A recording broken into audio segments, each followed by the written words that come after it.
جناب فاروق اعظم رضی اللہ تعالیٰ عنہ اس حالت میں تشریف لائے، امام الانبیاء محبوب کبریا حضرت محمد مصطفیٰ صلی اللہ تعالیٰ علیہ وسلم کی ذات اقدس ہے، دار ارقم میں نماز کے لیے وضو فرما رہے ہیں، نماز کی تیاری فرما رہے ہیں۔ فاروق اعظم ایمان لانے کے لیے تشریف لائے، حاضر خدمت ہوئے، کلمہ پڑھ کر مسلمان ہو گئے، اور آپ نماز پڑھنے کے لیے کھڑے ہونے لگے۔ دار ارقم کے مکان میں اندر کوٹھڑی میں فاروق پوچھنے لگا، میرے آقا یہ کیا کرنے لگے ہو؟ فرمایا، عمر نماز پڑھنے لگا ہوں، رب کی عبادت کرنے لگا ہوں۔ فاروق اعظم نے پوچھا، سارا جہان رب کی عبادت بیت اللہ میں کرتا ہے، خانہ کعبہ میں کرتا ہے، آپ یہاں چھپ کر کوٹری میں نماز پڑھتے ہیں؟ جناب مدنی کریم صلی اللہ تعالیٰ علیہ وسلم کی آنکھوں میں آنسو آ گئے۔ فرمایا، فاروق تیری قوم مجھے بیت اللہ میں نماز نہیں پڑھنے دیتی، سجدہ نہیں کرنے دیتی۔ اگلے دن میں نے نماز کا سجدہ کیا تھا بیت اللہ شریف میں، حرم محترم میں، خانہ کعبہ میں، میری پیٹھ پہ اونٹ کا سارا اوج لا کر رکھ دیا، میں سجدے سے سر نہ اٹھا سکا۔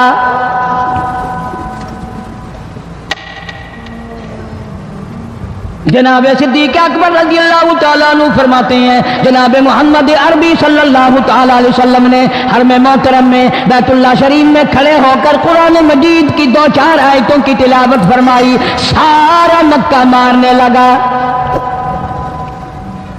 کسی نے ادھر سے مارا، کسی نے ادھر سے مارا، کسی نے دھکا دیا،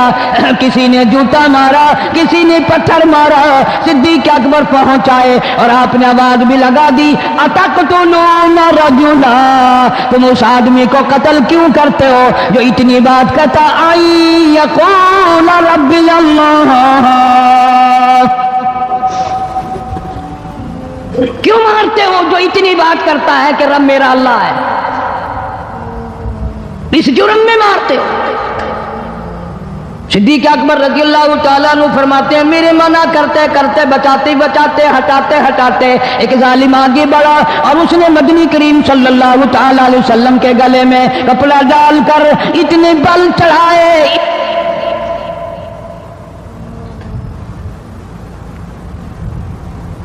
ایک اور کمینے نے آگے بڑھ کر محمد عربی صلی اللہ تعالیٰ علیہ وسلم کے گلے میں کپڑا ڈال کر اتنا زور سے جھٹکا مارا، حضور کے منہ مبارک میں جھاگ آ گئے۔ اس دین کے پیچھے، اس قرآن کے پیچھے بڑی تکلیفیں برداشت کی ہیں خود محمد کریم صلی اللہ علیہ وسلم کی ذات اقدس نے۔ آج تم نے تماشا سمجھ رکھا ہے۔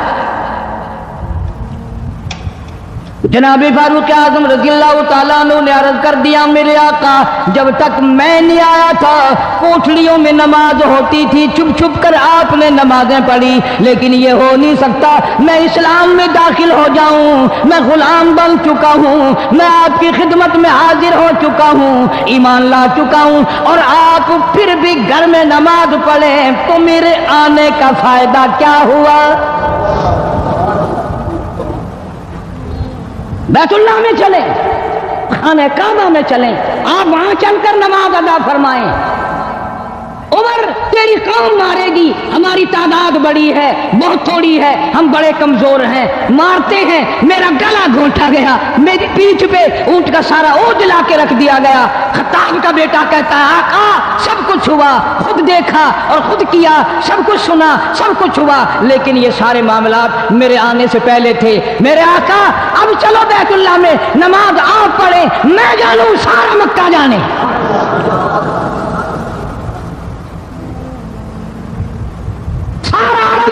میں جانوں، آپ بے پرواہ ہو کر اپنے رب کی عبادت کریں، بیت اللہ میں چلیں، میرے ذمہ آیا سارا مکہ۔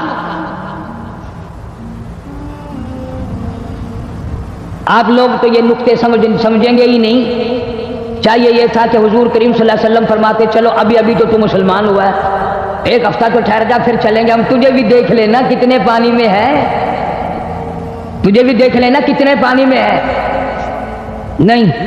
فاروق اعظم کی زبان پر حضور کو اتنا اعتبار تھا، اسی وضو سے اسی وقت بیت اللہ میں تشریف لے گئے۔ تجھے 7 سال ہو گئے کلمہ پڑھتے پڑھتے، تیرے کلمے کا کچھ نہ بنا، تیرے دین کا کچھ نہ بنا،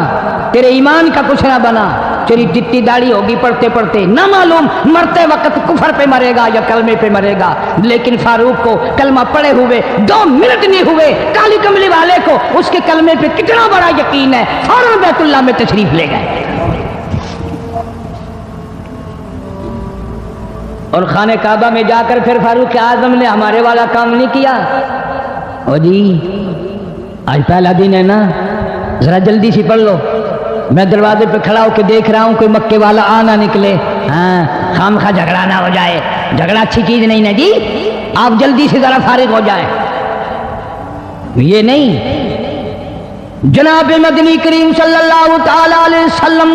نماز پڑھنے کے لیے بیت اللہ میں کھڑے ہو گئے، فاروق اعظم خانہ کعبہ کی چھت پہ چڑھ گئے اور آواز لگا دی، او مکے والوں، او مکے کے شیروں، او مکے کے بہادروں، او مکے کے دلیروں، او مکے کے مردوں، او مکے کے نوجوانوں، قریشیوں، سارے مکے والے سن لیں، سارے عرب والے سن لیں، تمہاری اطلاع کے لیے میں اعلان کرتا ہوں، آؤ دیکھو کر لو کیا کرتے ہو، میرا محبوب بیت اللہ میں نماز پڑھنے لگا ہے۔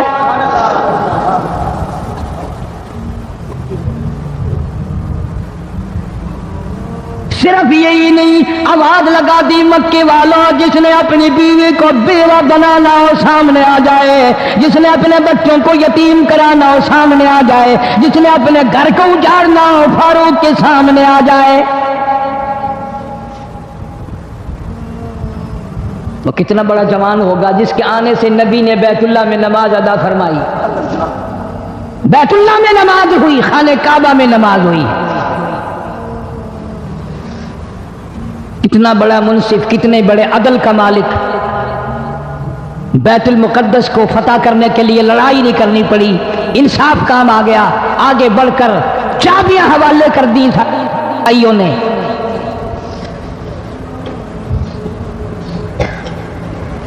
سب لوگ اپنے لیے اچھی اچھی دعائیں مانگتے ہیں،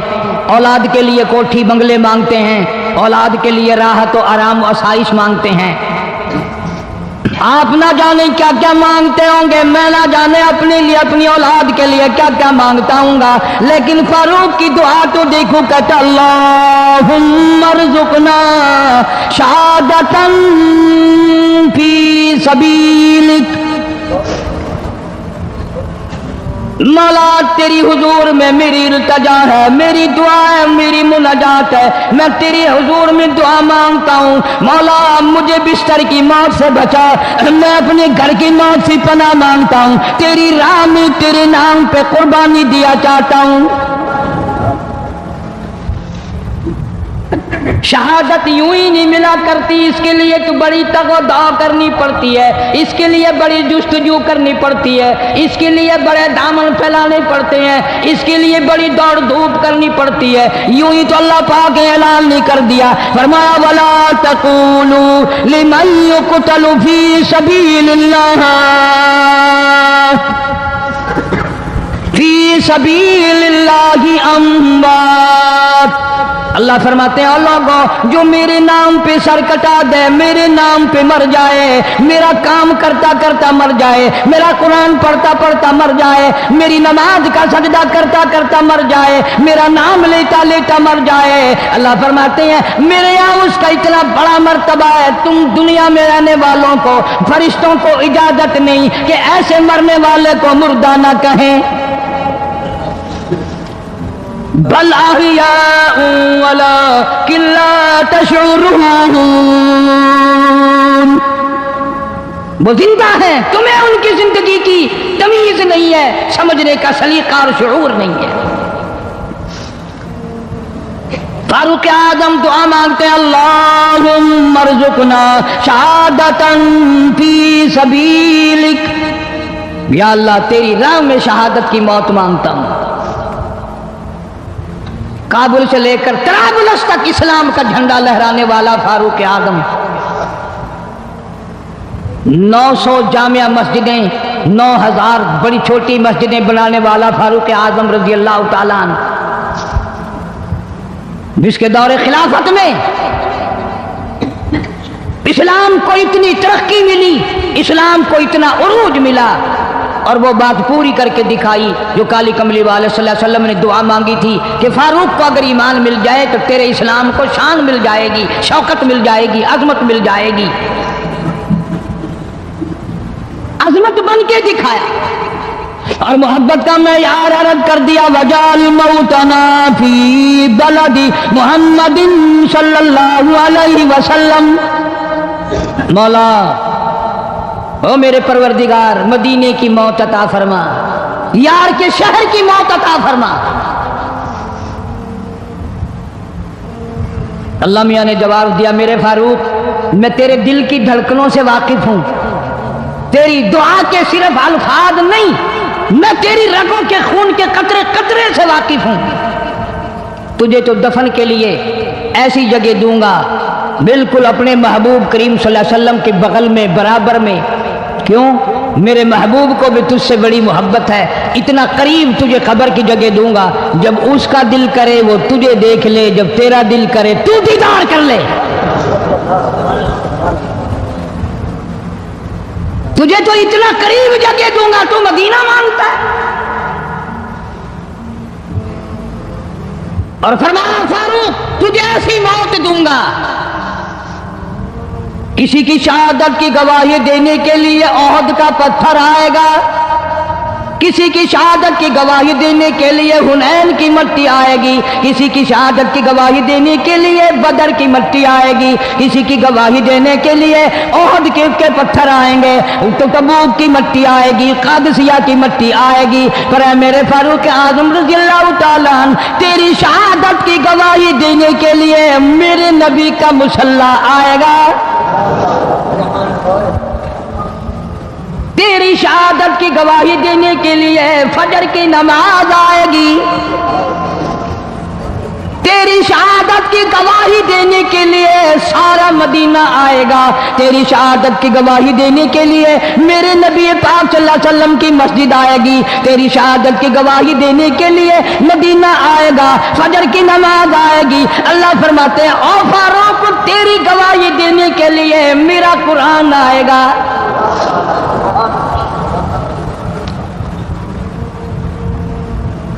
نماز پڑھاتے ہوئے اللہ نے ایسی دعا قبول کی، مسجد نبوی ہو، محراب نبی کا، منبر نبی کا، مسجد نبی کی، شہر نبی کا، کون سا شہر؟ لا اقسم بہذا البلد، میرے محبوب مجھے تیرے اس شہر کی گلیوں کی قسم، بانت ہلم بہذا البلد، میرے محبوب تیرے وطن کی قسم، تیرے شہر کی قسم، تیرے گلیوں کی قسم۔ اتنا بڑا عظیم جوان پیش ایمان بنا کھڑا ہے، نبی کے مصلی پہ کھڑا ہے، بے ایمان منافق نے چھرا مارا، نماز میں چھرا مارا، قرآن پڑھتے ہوئے کو چھرا مارا، فجر کی نماز پڑھاتے ہوئے کو چھرا مارا۔ وہ فاروق جو انصاف کا اتنا بڑا علمبردار تھا،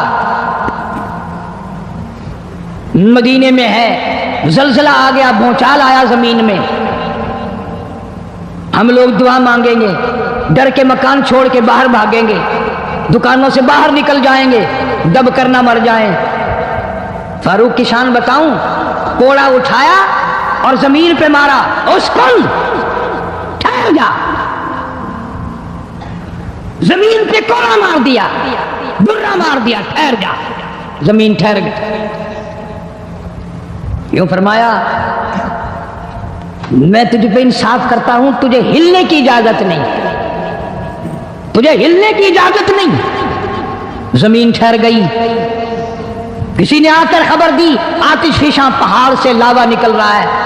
آگ نکل رہی ہے، بستیاں جل رہی ہیں اور وہ آگ چل رہی ہے۔ فاروق اعظم رضی اللہ تعالیٰ عنہ نے اپنی چادر اتار کر دے دی، فرمایا جلدی جاؤ آگ کے سامنے یہ چادر کر دو اور آگ کو بتا دو یہ فاروق اعظم کی چادر ہے۔ تاریخ شاہد ہے، فاروق اعظم رضی اللہ تعالیٰ عنہ کی چادر کو دیکھ کر آگ بجھ نہیں گئی، بسم نہیں گئی، ختم نہیں ہوئی، واپس ہو کر پہاڑ میں داخل ہو گئی۔ زمین پہ زلزلہ آیا تو درہ مار دیا، آگ جلاتی جا رہی ہے تو چادر دیکھ کر واپس ہو گئی۔